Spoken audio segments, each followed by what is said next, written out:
This is Kyle Madsen with your top stories on Sports 1140. The Kings got a win last night, 135-113 over the Atlanta Hawks to ensure they will finish the month of January with a record above 500. I was going to say with a 500 record, but they are 26-25 going into February. You know what else we haven't mentioned? That's a true fact. You know the Sacramento Kings have a 5-game winning streak at home for the first time in over 10 years, 2008. Wow. How about that?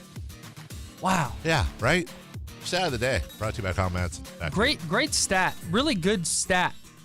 Could have saved that for the Coors Light Cold Hard Facts, I guess, but coming up at 8:35.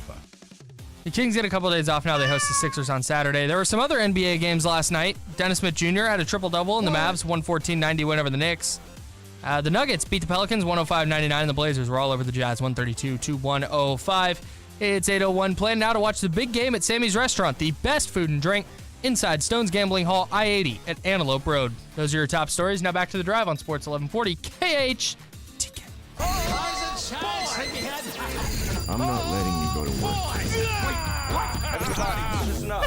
Welcome to the drive. Morning. You're gonna talk. Get on the phone at Trucky ducky quack quack. 1140. Pretty awesome, huh? Jump in on our text line at 441140. Everyone is talking about it. You must know that. The drive starts now. Coors Light Cold Hard Facts coming up at 8:35 after Sam Amick will join us in just a couple of minutes from The Athletic. Tomorrow on the program, Sean Salisbury makes his return. He will be on with us at 7:35. We're also getting somebody big on the bets for the Super Bowl. It's going to give you all the insight you need as we preview hard the Super Bowl coming up this Sunday. The Rams and Patriots, in case you didn't know, that's who's playing. As we wait for Sam, Kyle, this came across my desk during the break, and that's always dangerous. Clint Eastwood was seen leaving an L.A. hotspot on Monday night with Noor Alfallah, Mick Jagger's ex. Clint Eastwood, as you know, is 88 years old. Noor Alfallah is 23. I don't know what the cutoff is. I don't know what the cutoff is for me. I don't know. Like, I'm not gonna lie, Kyle. Part of me is like, ew, get him, Clint, and then part of me is like, ew, God, ew. Like, dude, he was 65 when she was born. She was a baby. No, she was born when he was 65. That's important. I think that's important to separate there, right? 65. Now, granted, Mick Jagger is, what is Mick Jagger, like 77? 75. So there's a history there. She obviously likes older men. And you know what? She's 23. She's a grown woman. She can do what she wants. Wait, didn't you say it's Mick Jagger's niece? Ex. Oh. Ex. I thought you said niece. No, ex. They dated. So I had niece in my head, and you were like, she obviously likes older men because Mick Jagger's old. No. With her past relationships, including 75-year-old Rolling Stones frontman Mick Jagger, it says here. Past relationships, meaning she was younger, perhaps, than 23 years old. Now, to be clear, she denies this. I'm just saying, though, 88, and you're leaving an L.A. hotspot Monday night with a 20. What do you? I don't. Life advice? I have so many questions. Maybe she's trying to get at Scott Eastwood, his son? Scott? Is that his name? Okay. I don't know, because Clint Eastwood also has I believe he has a history too of dating a little. In fact, he was. That doesn't surprise me one bit. No. It should be noted, she strongly denies any sort of hanky-panky going on. From the 530, the rule is half your age plus 10 years. Is that true? That's from Greg. That's what I was told by a buddy of mine. He swears up and down. He's like, yeah, it's the limit. So if you're 88, that would be 50. So Clint Eastwood cannot date anyone younger than 54. And that means my limit is 34. Uh-oh. That's how old my wife is. Oops. Your wife is 20 years younger than you? No, she's what? Oh, I see what you did there. You're old. Yeah, why don't you get Sam on the phone, please? Enough of your garbage. Cold hard facts coming up at 8:35. We got to talk about this Anthony Davis thing and how New Orleans is very much mishandling this. Shockingly, they're mishandling this. He's leaving. You have I can't believe I'm actually chastising the Pelicans for not trading Anthony Davis to the Lakers. But I just feel bad. They're so dumb. I want to help them. At the same time, I'm actually quite okay with the Lakers not getting what they want again. From the 707, get off Clint Eastwood. Clint Eastwood can do whatever he wants, whenever he wants. That's Clint Eastwood, damn it. I can't disagree with that. Ready to go? See what our next panelist has to say. Curious to see how he weighs in. Joining us right now from The Athletic. You can read him at theathletic.com. You can follow him on the Twitter machine at Sam_Amick. That's AMICK. And the one and the only joins us every single Thursday at 8:05. Good morning, Sam. How are you? Good morning, Dave. I'm doing just well, my friend. How are you? I'm great. Missed you last week. I've got a question for you, kind of hard-hitting. I know we usually ease into things, but I'd like your opinion, if that's okay. Let's do it. I was just reading a story on Monday night. Clint Eastwood left a Hollywood hot spot with a lady who used to date Mick Jagger. Clint Eastwood is 88 years old, and this young lady is 23 years old. Okay. Like, I don't know what to do with that. I don't. Like, I really don't, Sam. Like, part of me is like, it's Clint Eastwood, and the other. Have you heard this? The rule is that it's half your age plus 10 years. Apparently, that's the rule. That's the limit, the threshold? Yeah. So, for example, I that means I could not, if I were single, I could not date anybody younger than 34.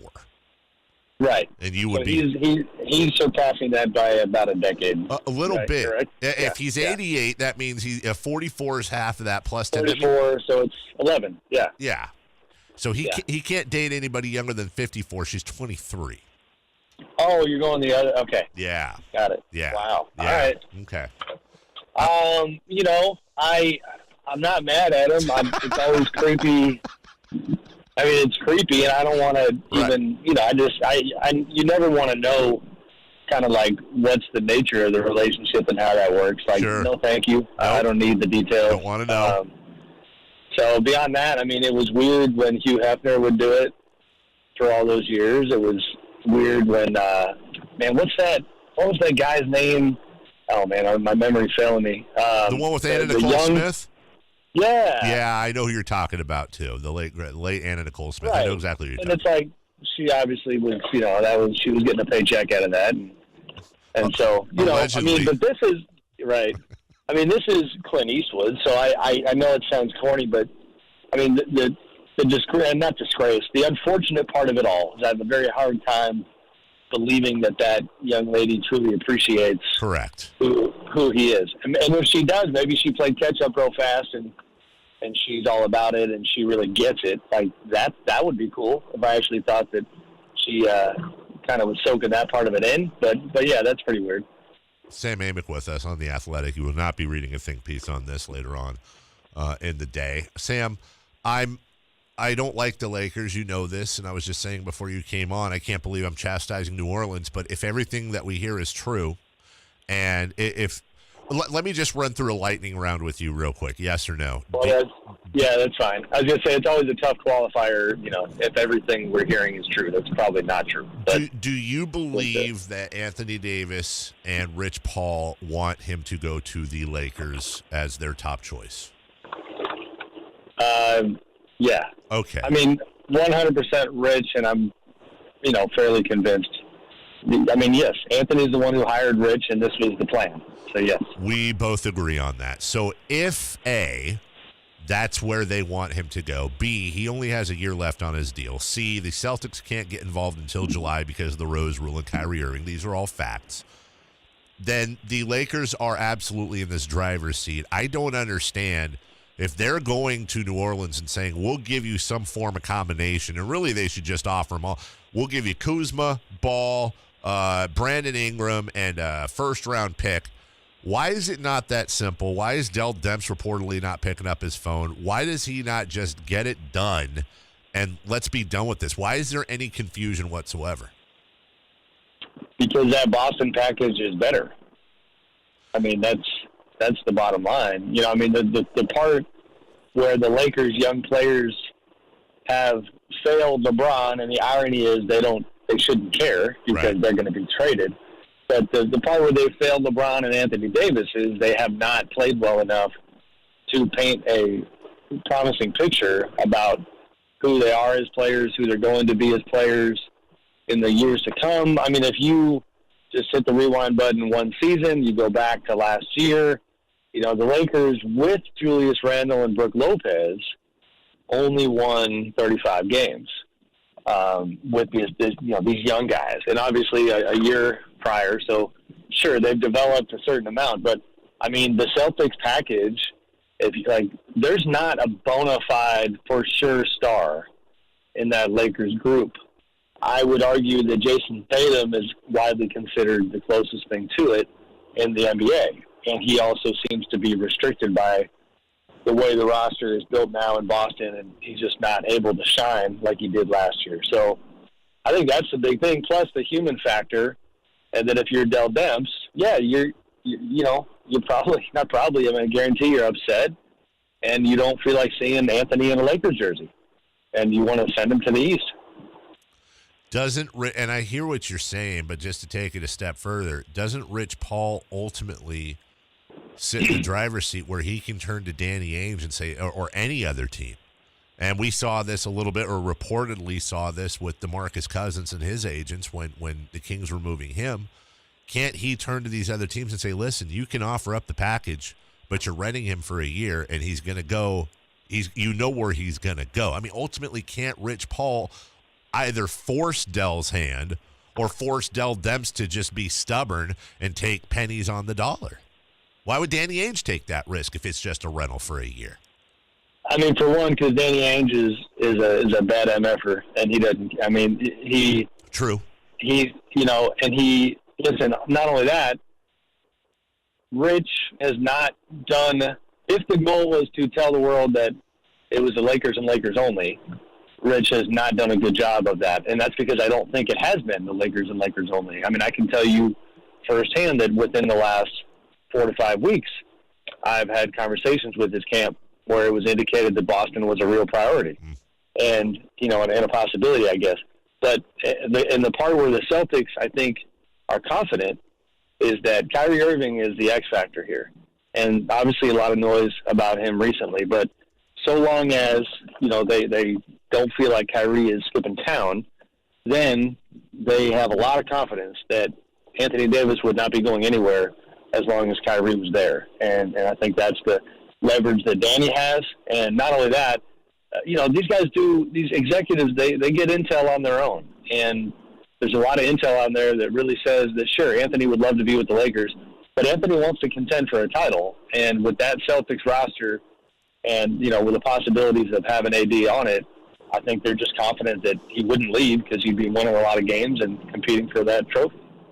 I said earlier this week, as Sam Amick of The Athletic joins us, that I could see a weird world where the Lakers had LeBron James, Anthony Davis, and Kawhi Leonard, and was promptly chastised that it was a foregone conclusion if Kawhi Leonard left Toronto that he would be going to the Clippers, not the Lakers. Do you, from what you've heard, do you share that view, or do you still think it's up in the air? Yeah, like I 90% share that view, yes. I don't think he wants to play with LeBron, and I don't think he wants to, all the intel is that he would be Clippers bound if he was leaving Toronto. Now, I don't know for sure that he's going to leave Toronto at all, but yeah, I mean, the Clippers stuff it's one of the more unique things in terms of, I can't remember another free agency situation where the non-incumbent team had a higher level of confidence that a guy was coming their way, if that makes sense. Right. Yeah, it's going to be an interesting offseason, and it seems like Anthony Davis is straight up. If you're putting money down one way or the other, is Anthony Davis a Pelican in a month? I'm going to say yes. I'm going based off of, just people around the league. Yeah. And, and granted, it's always tricky because you want to give fans a pulse of what people are saying, but I don't want to put on any airs. Like, my pulse is, Sure. 1% of the league. Sure. You can't reach out to everybody. But the vast majority of the people I've talked to say this is going to the summer and that it'll be Boston. Then why do you pull the guy from your intro video? Because the thing is, they might shelve him for the rest of the year. Wow. Wow. And that's the thing is, you want to play hardball. Guess what? Our entire future depends on you being healthy, and you're clearly not here to help us win. So, you go the route of Eric Bledsoe in Phoenix a couple years ago. It's just on a higher profile scale. I mean, that was discussed last night. Mark Stein of the New York Times had tweeted about it, and I hadn't really thought about it, but it makes a lot of sense. And I'm curious I could see Anthony's people, meaning Rich, and Anthony's father is also very influential. I'm curious how they would see it. I mean, I assume that AD would, that would drive him nuts because it's like you're a ball player and you're going to just sit there. But yeah, I could see that happening for sure. When you look at that, our good friend Tom Ziller wrote an article that intrigued me earlier this week and said that the Pelicans would be best served replacing Dell Demps and allowing somebody else to come in and handle this move, that the Cousins move was not a good move in retrospect for the Pelicans. And Dave, this is really the last big piece the Pelicans have. Do you believe Dell Demps has earned the right to see this through, or the Pelicans would be better served bringing in somebody else? I'm curious. I mean, hard to answer that without knowing who that next person would be. Sure. But, listen, Dell's, he's made some moves that have certainly paid off. The Mirotic trade you added a big-time guy to their group, holding on to Drew Holiday. Yeah. I mean, I don't necessarily buy that he's been awful, but the problem is it's honestly analogous to some of the mistakes that the Kings made during the DeMarcus Cousins era when you have a big-time player in a small market and you are you lose sleep at night worrying that he's going to leave, then you tend to do things that come with a shorter runway, i.e. stop worrying about first-round draft picks because they're not going to help that guy in the next 2 or 3 years. And then you look up and your cupboard is bare in terms of assets, and that is what has happened. It's funny, even having this conversation, reminds me of the Cousins trade.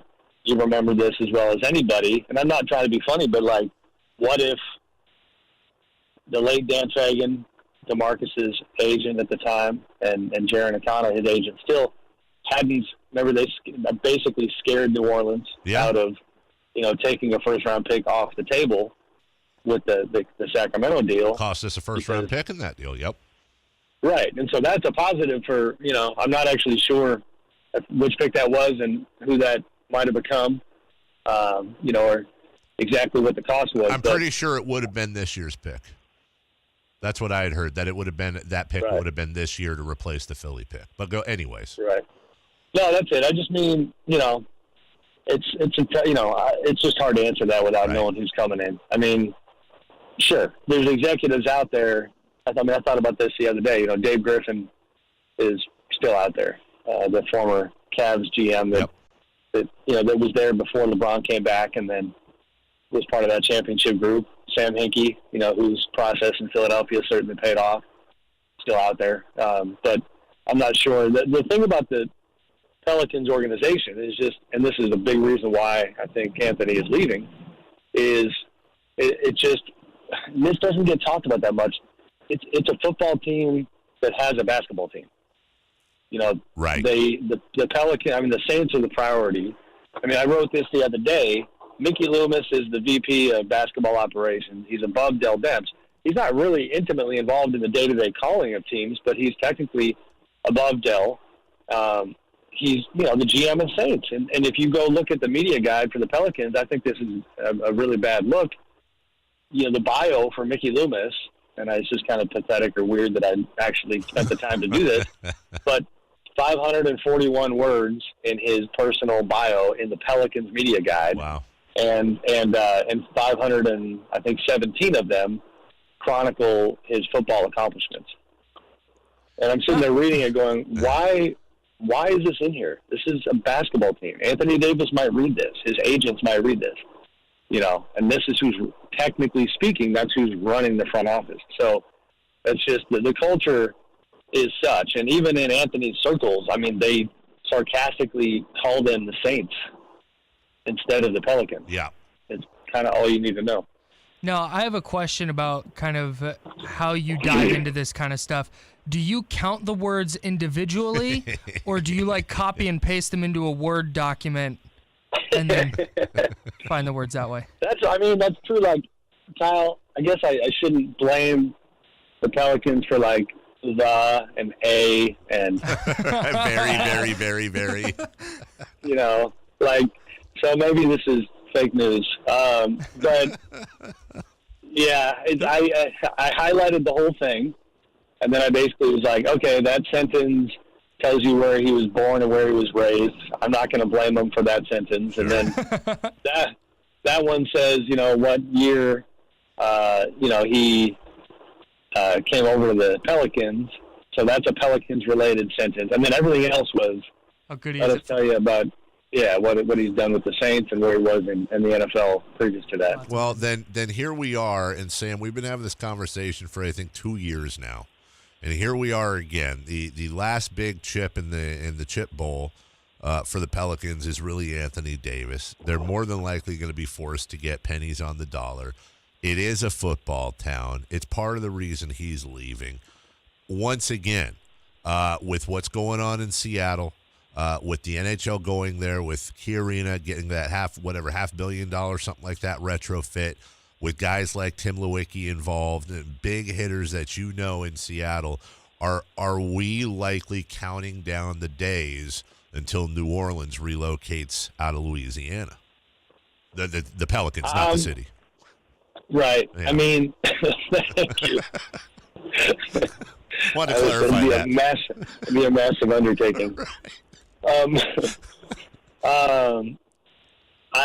don't know. They have a lease through 2024. Sure. So I'm going to do more digging on that because I don't want to run around as your typical media guy who just says, "Oh man, they're in trouble and the team's going to leave." I mean, but the optics and the rumor mill and the tone of the discussion certainly lends you to say, "Yeah, this is bigger than just a player and a trade." Right.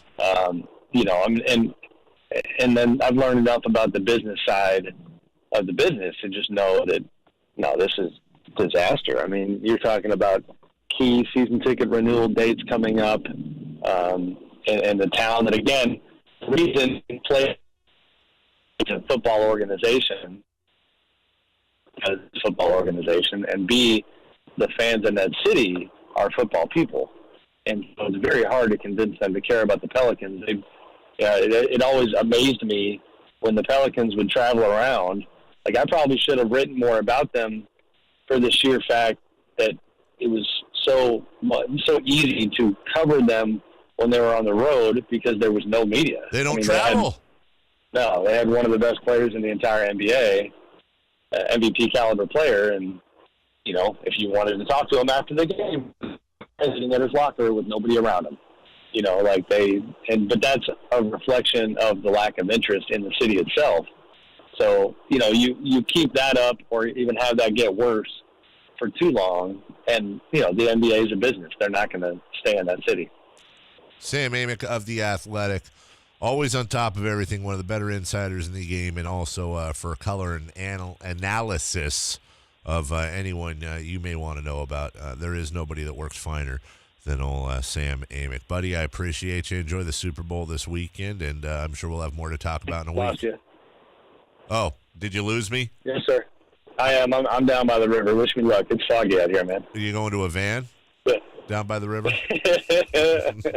Rest in peace, Chris Farley. Yes, sir. I'll see you in a week, buddy. Thank you. All right. All right, Thanks. take care. That's Sam Amick. I don't disagree with anything Sam said. To his point about the lease, I can tell you this much. There are deep pockets in Seattle that would run, not walk, to the bank to draft a check to pay for them getting out of that lease, on top of what is probably almost certainly going to be somewhere in the neighborhood of a $500 million relocation fee, on top of the probably, Kyle, I'm guessing, to move the Pelicans to Seattle.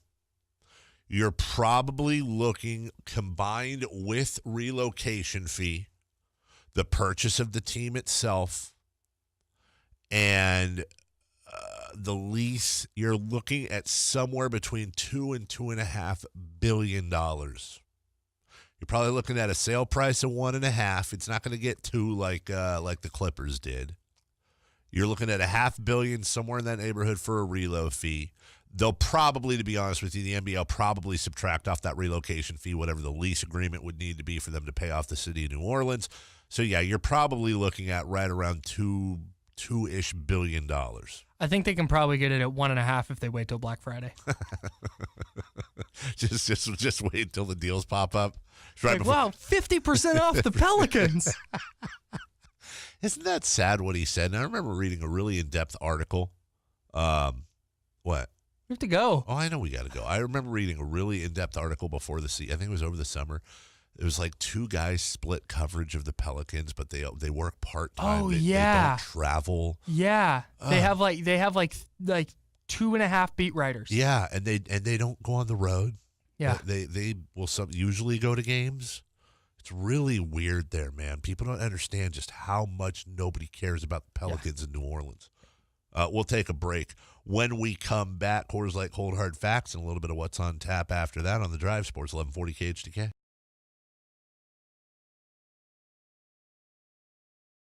Hey, it's Kyle Madsen with your top stories on Sports 1140. The Sacramento Kings got back in the win column last night, 135-113 over the Atlanta Hawks. Harry Giles had a career-high 20 points to lead the Kings. Buddy Hield had 18. Bogdanovich added 16 off the bench. The Kings are off for a couple days. They host the 76ers on Saturday. Elsewhere in the NBA last night, the Celtics blew out the Hornets 126-94. The Bulls got their 12th win of the year, 105-89 over the Heat. Dennis Smith Jr., who is apparently trash, had his second career triple-double in the Mavs 114-90 rout of the Knicks. The Wizards were all over the Pacers, 107-89. Karl Anthony Towns hit a game winner at the buzzer to lift the Timberwolves over the Grizzlies, 99-97. The Nuggets just snuck past the Pelicans, 105-99. And the Blazers crushed the Jazz, 132-105. It's 8:34. Plan now to watch the big game at Sammy's Restaurant. The best food and drink inside Stone's Gambling Hall, I-80 at Antelope Road. Those are your top stories. Now back to the Drive on Sports 1140 KHTK. The best morning show on KHTK. The Drive continues now. From the Jiffy Lube text line at 441140 from the 530. What happened to the $20 million deposit Chris Hansen put down when he thought he was getting the Kings to go to charity or to David Stern's pockets? Yeah, I believe the Maloofs kept that. That was a non-refundable. I'm not sure about this, but that was a non-refundable deposit. And if I remember correctly, this is even the worst part for Chris Hansen. That $20 million actually credited towards Stern helped negotiate that, and that I believe was credited towards Vivek Ranadive's group's purchase of the Kings. In other words, that Hansen paid the $20 million that was non-refundable, and then the Maloofs, I believe, gave a $20 million discount because it was apples to apples for them on the purchase price that we all ended up buying the team for here in Sacramento. That's painful.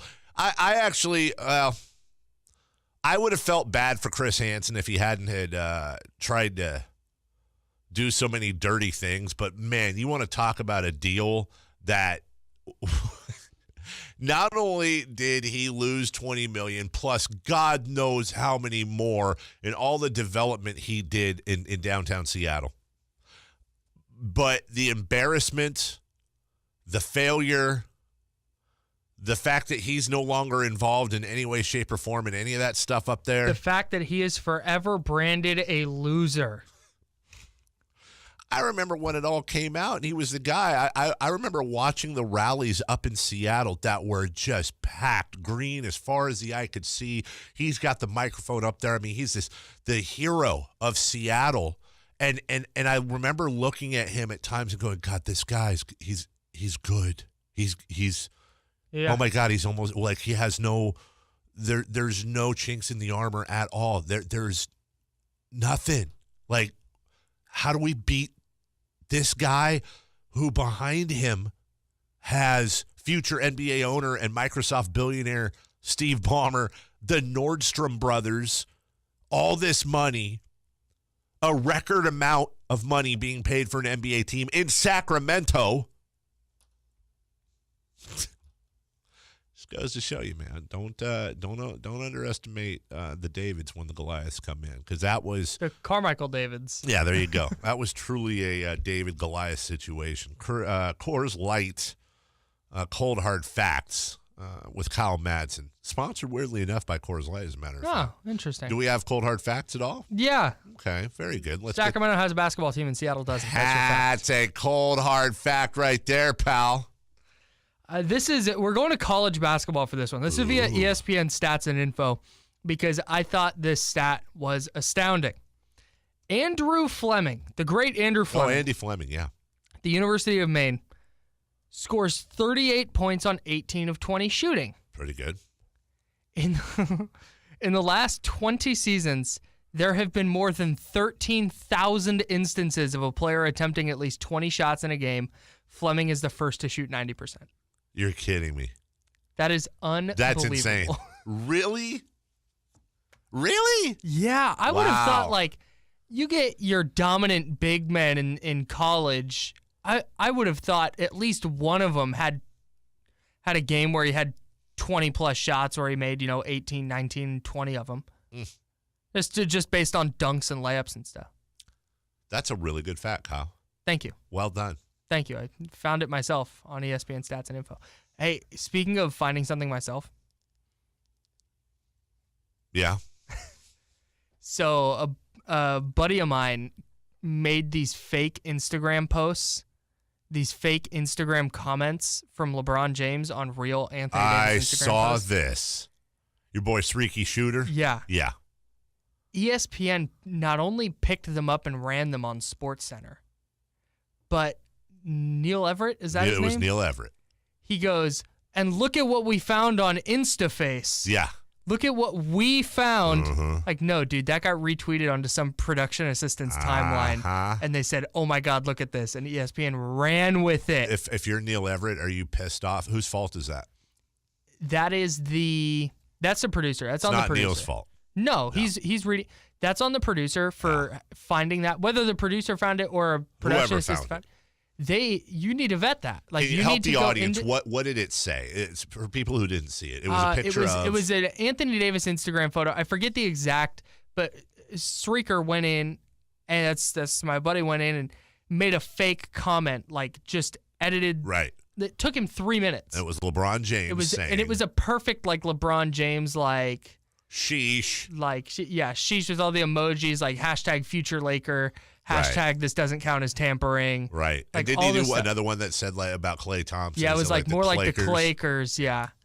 And it was so just overtly made Sports Center. yeah, Awkward. really bad. And then at the end they were like, "Oh, so apparently those were fake because some kid has too much time on his hands." I was talking to Streaker about it. He's like, dude, it took 3 minutes. Right. And I love when they try to blame somebody else for that. Like, Yeah. come on, dude. You got. Like, no, you didn't have the Right. time to vet that yourself and go Exactly. through the comments to find it. I'll give you a fact or two. Please. In 1963, Major League Baseball pitcher Gaylord Perry Uh-huh. said to a reporter, quote, "They'll put a man on the moon before I hit a home run."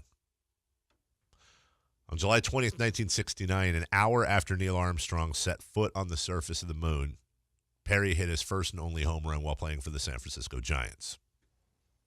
Did you vet that? Is that actually true? It's on owlcation.com, so it probably is. OWLcation.com. Okay. I'm looking it up. Go ahead, look it up. The Olympic flag's colors are always red, black, blue, green, and yellow rings in a field of white. This is because at least one of those colors appears on the flag of every nation on the planet. You said it was in 1969? 1969. Nice. The average lifespan of a Major League Baseball is how long, Kyle? 5 pitches? 7. Idiot. Everyone knows that. Dueling is legal in Paraguay as long as both parties are registered blood donors. Oh, sure. All Major League Baseball umpires are required to wear black underwear while on the job in case their pants split. That actually makes sense. Babe Ruth wore a cabbage leaf under his cap to keep his head cool. He changed it every 2 innings. I don't believe that. Look it up. In 18th century England, gambling dens employed someone whose job was to swallow the dice if there was a police raid. And finally, how many dimples are on a regulation golf ball? 120 dimples. Imagine thinking that was the amount of dimples. 336 dimples are on a regulation golf ball. Oh, regulation. I didn't hear that. I thought it was the 1/3 regulation golf ball. I understand what you're saying. Jeez Louise. Yeah, go ahead. Vet the cabbage leaf and vet the Gaylord Perry quote. Go ahead. I don't see you denying it yet. No, he did hit a home run on that date. Yeah. It's very true. That's right. Yeah. We'll take a break while Kyle thumbs his phone. Oh, I'm thumbing all like over the the place wind. right now. What's on tap when we come back right here on Sports 1140 KHTK?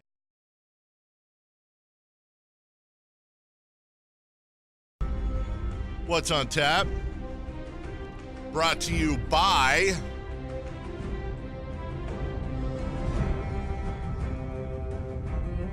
Crock-Pots. Crock-Pots. I still get crap over giving my wife a crock pot once upon a time for her birthday. It's a tremendous gift. It really is, and I've stood by it to this day. My wife didn't know how to cook when I met her. Did not know how to cook at all. If it's somebody you know that doesn't know how to cook, really, every college student should have one. Completely agree. I wish I had one when I was like in my dorm. My children will get a few things when and if they go to college, knock on wood. One of them will be a rice cooker. One of them will be a crock pot. Yep. Chop vegetables, throw meat in, get a 99-cent envelope of spices in the section of the store that sells them. Throw it in there. Or just have a thing of salt and pepper there. I mean, that's fine too. Really, put it on low when you leave. You come home, your whole house smells wonderful, and you've got yourself food. My favorite thing to do is vegetable broth, spices, chicken, high for 6 hours, pull it out. Hold on, wait, what? Yeah. Vegetables, chicken, and you get high for 6 hours? Yeah. Okay. No, you put it on high for 6 hours. Right. You pull the chicken out. You just take 2 forks. It shreds super easily. You toss it back in that broth to let it soak in some of those flavors, and then you have shredded chicken that you can put on tacos. You can pour barbecue sauce over it and have a shredded chicken sandwich. It's funny you say that because there is one thing and one thing only I do not enjoy in a crock pot, and that is chicken. Interesting. I hate shredded meat. I hate it. I hate it. Okay. I hate shredded Okay. chicken. I hate shredded. All right. It's this giant ball in your mouth. Ew. Like chicken gum. See, then I think you do it wrong. You don't shred it finely enough. Huge fan of crock pots. Love crock pots. What was this thing you sent me from Snopes on the Gaylord Perry thing? I tried to scroll down. There's no like confirmation that he ever actually said that. And it only came out that he said that after he hit the home run. Yeah, it could very possibly be true. I spoke to him. Oh, did you? And he said that he said that. Oh, okay. So. Hey, Dave. I said that in 2001, when Tom Brady took over as the Patriots quarterback, I said that he would go to 9 Super Bowls and he would win at least 5 of them. Unconfirmed. I spoke to me. No Kings game tonight. Crockpots, get one today. There is an interesting game, though. Philadelphia, who will play the Kings next. I believe Saturday, I'm correct? Correct. They take on the Warriors tonight. What is significant about that game, other than the Warriors are on a tear? It is the home debut of DeMarcus Cousins. Yes. The home debut of DeMarcus Cousins tonight, 7:30 p.m. TNT. That also means we're going to see Joel Embiid and DeMarcus Cousins, which is fun. True Detective Season 4, if you ask me. Embiid and Cousins? Yeah, I'm in. Apparently last night, Joel Embiid dined at Aisha Curry's restaurant with Steph Curry. I imagine you're all in for that stuff, right? I love it. Back in my day, Kyle, you know what? Players didn't dine with each other on opposing teams before games. Okay, you weren't friends with anyone except for people on your team. And even that was iffy. Even that was iffy. You know, you went and played the game. If you want to fraternize, do it in the off season. And even that is iffy. Mm-hmm. How about Joel Embiid? I love looking at this. 27.2 points, 13.3 boards, over 3.5 assists a game. Remember when Joel Embiid, nobody was sure. Oh, and by the way, 2 blocks a game. Remember when nobody was sure Joel Embiid would ever amount to anything? He was constantly hurt. Would he ever be good? I really do like this kid. And he's only 24 years old. I mean, we've got a good 6 or 7 years left of Joel Embiid in his prime. I certainly hope in this case, I hope this game goes to quadruple overtime personally. And then the Sixers win, so they're not pissed. That would be like the perfect Kings outcome. Quadruple overtime, so everybody gets tired, and then the Sixers win, so they let their guard down versus Sacramento, who, by the way, have had some very good matchups with these guys. Had a De'Aaron Fox game winner, right? Yes, as a matter of fact, did. I believe, was that his first game winner? I think so. The Golden State Warriors, needless to say, have won 11 in a row. They're 36-14, 18-6 at home. They are a half game behind the Milwaukee Bucks for the best record in the league. One thing very interesting to me on tonight, Kyle, Warriors 76ers, what's the line in this game?